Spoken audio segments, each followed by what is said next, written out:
So guys, today we are going to eat a chicken bam bam. A chicken what? A chicken bam bam. So we're going to look for it from Samuka place. That side. And we'll take it around and you see how nice these things are. I told you the chicken bam bam and the best part of the chicken. So let's taste.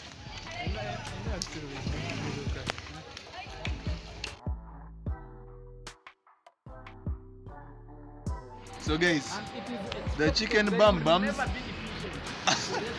are not there today. So as you can see, we only have the chicken, roasted chicken, and them sausages.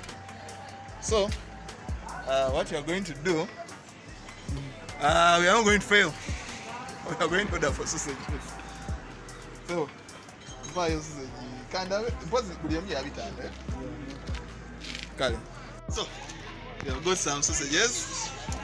Each of these sausages is around 500 Ugandan shillings.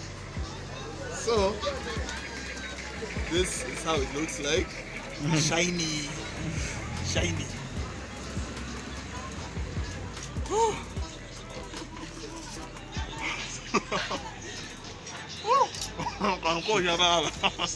If you have never eaten a roasted sausage, it's like the best thing ever. It's very smoky and very hot. Oh, it's very hot. I should take a bottle of cold water with this, but as always guys, thanks for watching. Bye bye.